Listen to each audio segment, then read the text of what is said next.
I don't think confidence is something that you are born with. It's a skill set, and I had no confidence.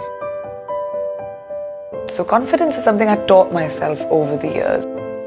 I started becoming okay with who I am. I became the best version of me. And then I sort of said, I'm okay, I'm all right. Even if someone else thinks this, I'm okay. And everyone can do that. People just don't realize it. So it made me understand that confidence truly is the key to getting ahead in life. If you believe in yourself, the world will believe in you. Because perception is reality. As soon as I started doing everything that I loved, there was a surge of power, a surge of confidence. I wasn't insecure anymore because the emotion that had the most dominance in my thought process was actually being paid attention to. I'm really sick of being insecure. I believe I'm enough, and I believe that everything I have that I need for life to make all my dreams come true, I know it's already inside of me. It's who you are and being comfortable with who you are that influences other people to say, oh, okay, maybe I could do that.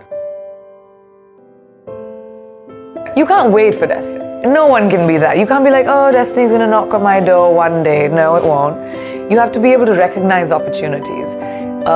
Because there'll be a lot of them that come into your life, and once you recognize an opportunity, you have to seize the day and work bloody hard, because there'll be 25 other people who'll want to do it. The first step is belief, right? People think the belief comes once you've done it.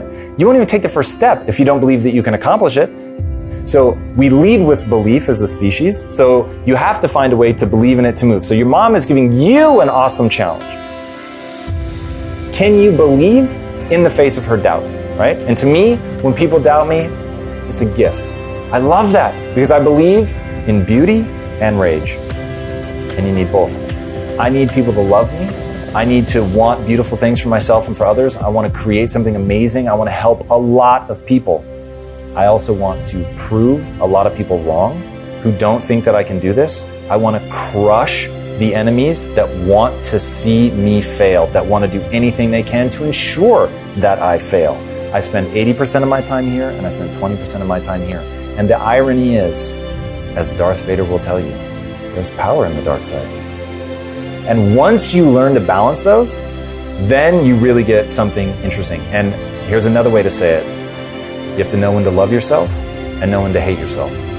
I think it's 80-20 again. You want to spend 80% of the time loving you and being proud of who you are, no matter where you are, no matter what part of your journey you're in, really loving that you're showing up, that you're playing. Maybe you're not yet satisfied with the level that you're playing at, but no worries. Like, you're there, you're doing it, you're showing up.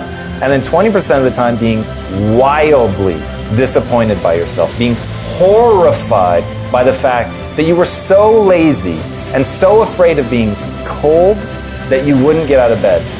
Like, that's terrifying, and that's not acceptable. That's not a person that you're prepared to continue to be, and that you find that so disgusting in yourself that you're gonna make an immediate change. And if you don't do that, you'll never grow. You'll spend all your time over here, you'll be pacified. Talk about being pacified by the dream. Merely having the dream. I want to do good things for people. Have you heard a lot of people say that? Yeah, people say that all day. I want to do great things for people. I want to help the world. In what way? Like, they don't get specific. So they're pacified by the dream. So you've got this person who's really not living up to their potential, being pacified by the vision of what they could do and who they could become, but they never, to your earlier point, they never find the path to execution. So I find, without kicking myself in the ass, without being deeply dissatisfied with myself, 20% of the time, because if it's more than 20% of the time, you begin to erode yourself. And it gets very corrosive. You'll chip away at your own self-esteem, and that's a total waste. But you do have to be willing to kick your ass.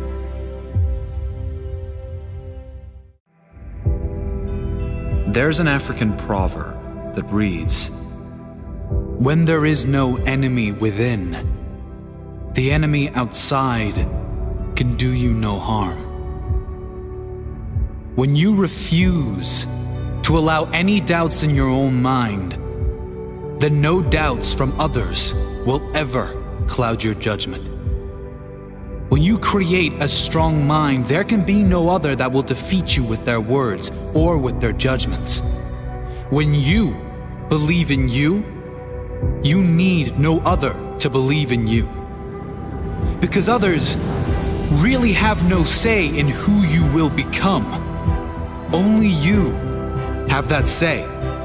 Only you can decide if others' opinions become reality or you create your own fate. The greatest challenge and the greatest obstacle any human will face is their own doubts, their own fears, and their own conditioned thoughts. If you want to live your dream, you will have to fight for it. You will have to fight the greatest battles of your life. You will have to battle the external enemy. People who don't believe in you.